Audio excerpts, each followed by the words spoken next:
Politics Special Weekend Report. We're glad to have from Oklahoma City, Mr. Adrian Otap of E Pluribus Otap. Happy to be here. All right. Well, I tell you what, Adrian has done some fantastic reporting from on the scene all over the state, and we want to talk a little bit about that tonight and some of the things that are going on over in your Canadian County? Well, I live in Canadian County now. Moved there from Oklahoma County. Sure.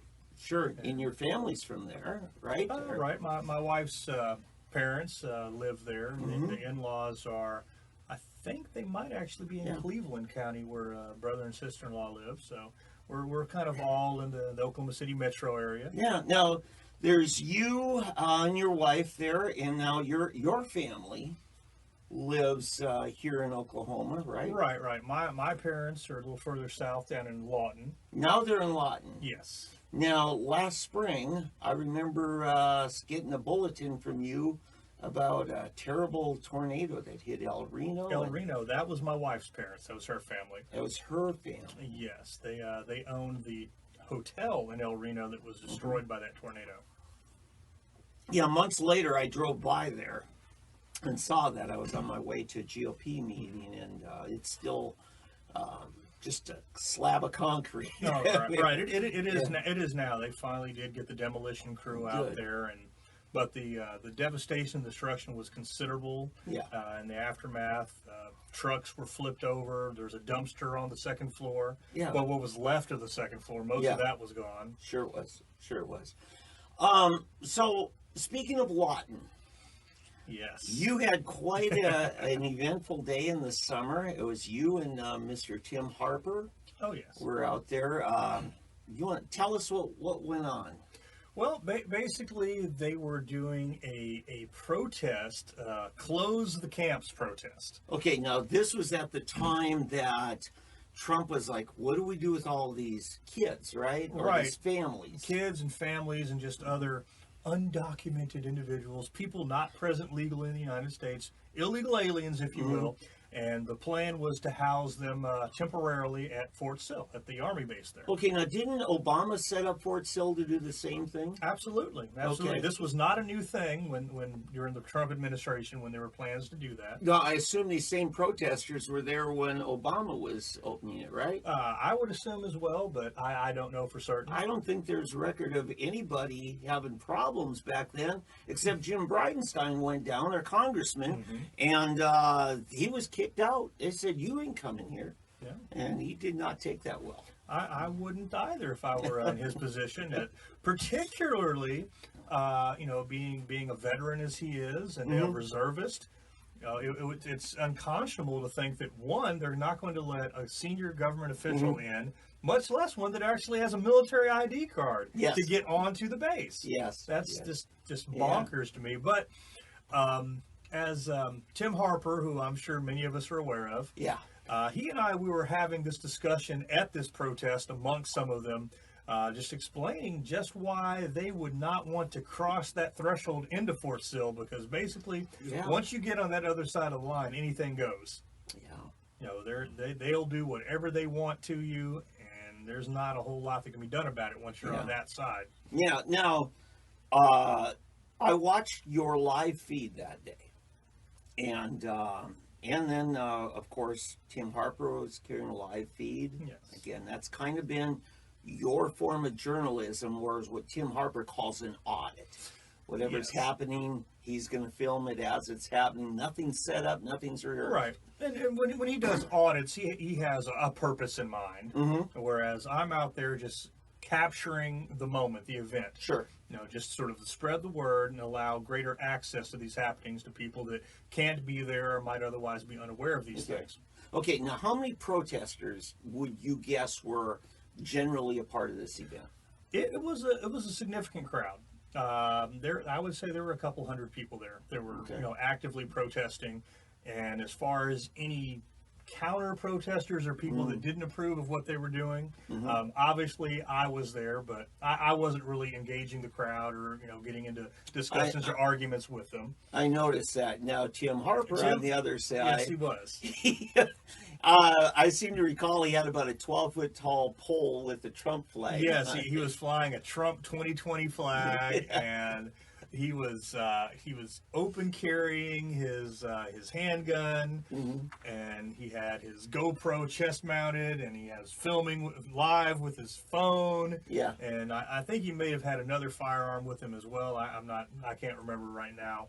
So he was the center of attention. Yes, he was. And there was I made a separate clip of this. There was an African-American woman that showed up, and she was not pleased with these people blocking the roads, preventing people from getting to work. And in fact, one of the Oklahoma City station carried that clip of that woman getting really upset. She says, "Those people need to get to work." Yeah, there's people need to get to work. Or pick up their kids. Pick up their kids. Yeah. People need to get onto the base for the, well, it's not even a hospital anymore. It's a medical clinic. Yeah. Because of, funding. Yeah. They've lost the funding to the Army base, and they can't have a hospital there. And now when you go to Fort Sill, there's a big sign, no emergency services available on base, which, that's a whole other story to get into right there, considering, one, it is an active duty Army base. Yes, it is. And the type of things they do out there with field artillery, air defense artillery, and just, any kind of infantry training, live ammunition, firing ranges, grenades, mishaps with gas chamber training. Yes. To think that if something goes wrong, you have an injury of some sort, that you're going to have to wait for the ambulance to come from out in town in Lawton. They'll get the call, have to make their way through the gate, find where you are, take you back out in town instead of to the medical clinic on base. Well, let's get back to what happened that day. Yes. So, to your knowledge, there's just you and Tim and my parents were also there. Oh, that's right. And my mother had some choice words to say with a lot of these people. She absolutely took deep offense to their suggestion that these kids or adults or families or whatever were being held in quote-unquote concentration camps. Oh, yeah. Because as a little girl, she literally spent time in one.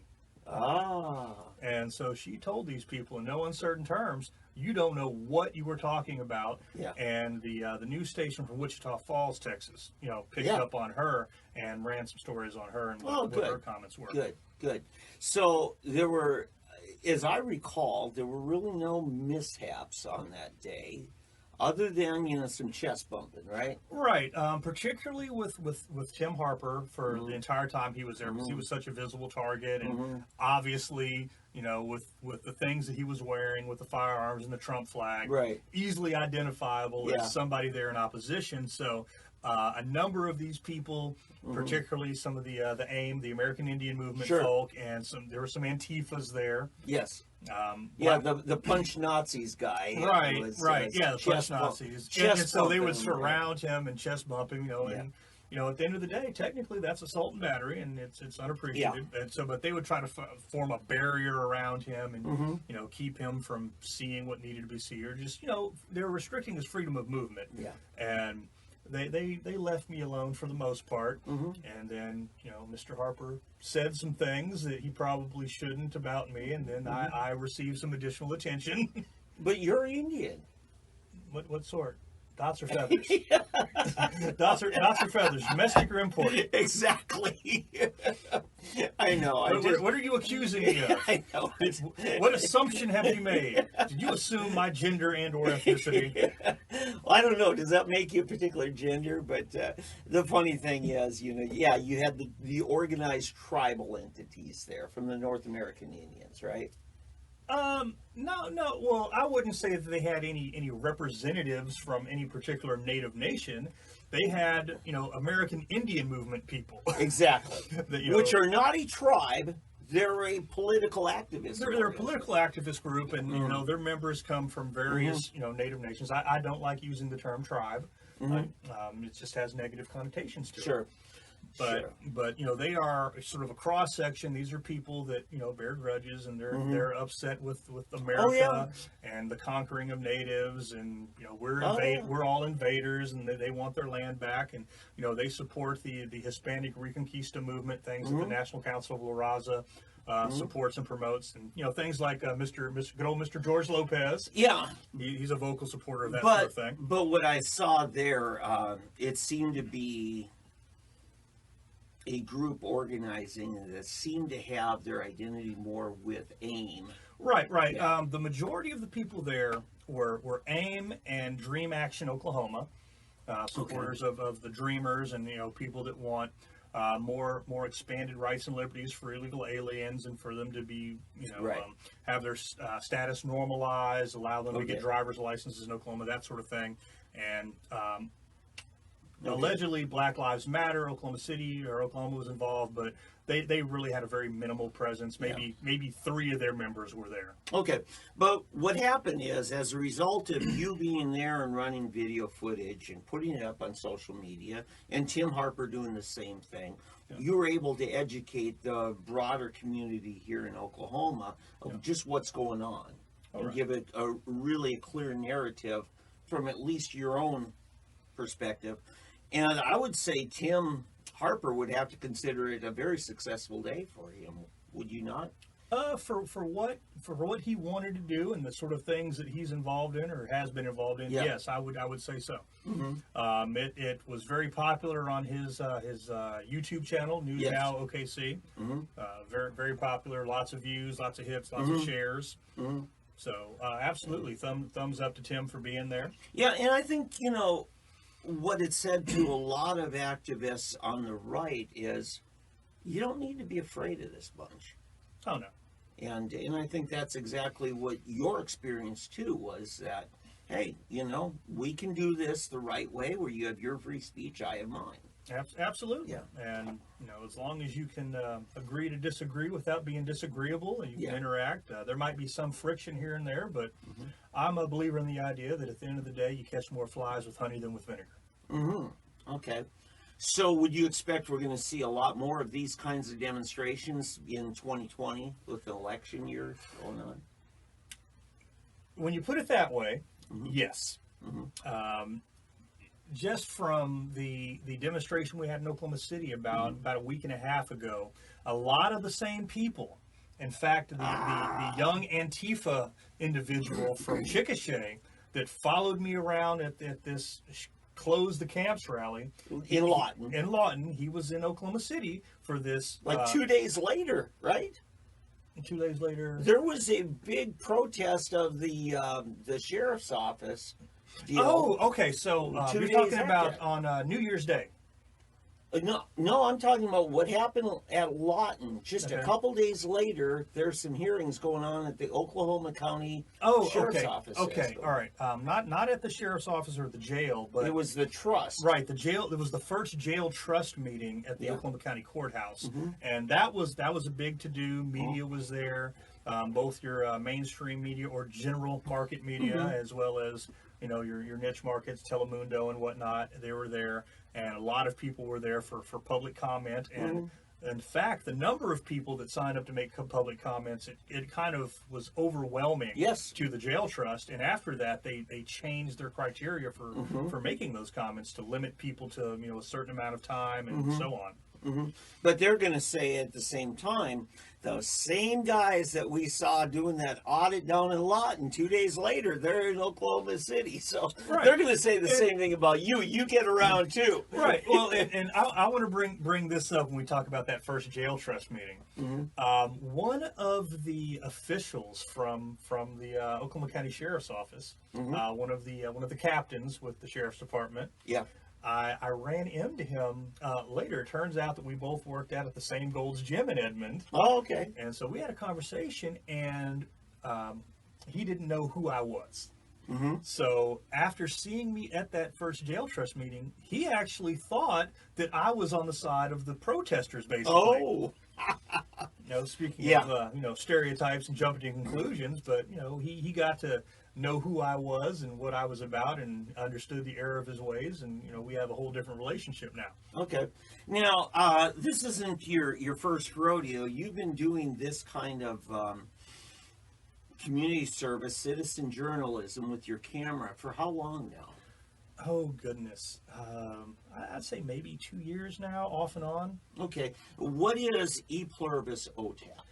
Well, like the motto of the United States of America, E Pluribus Unum, out of many, one. Yes. So I take out the unum, put in the Otap, so out of many, me. So you're one of many. One of many, and I believe in the idea of the whole is greater than the sum of its parts. Yes. A lot of parts come together to make me.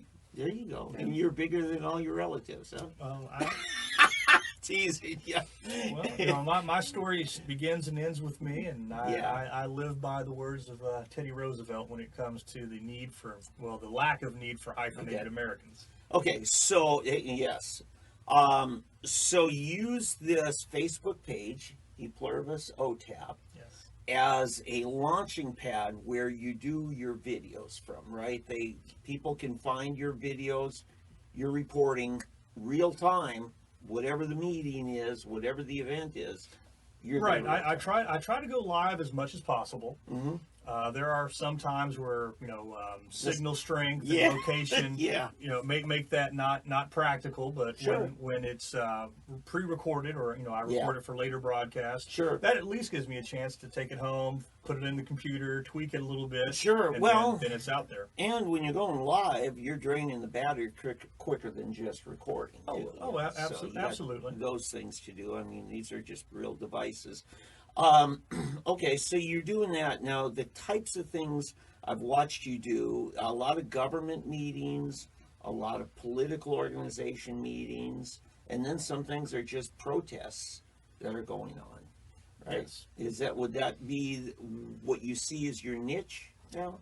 Well, not necessarily my niche, but it's kind of my interest. It's what I'm involved in, what I'm interested in. I'm an advocate for civic engagement. Yeah. Well, in central Oklahoma, I see you doing it probably more diligently than just about anyone else I know.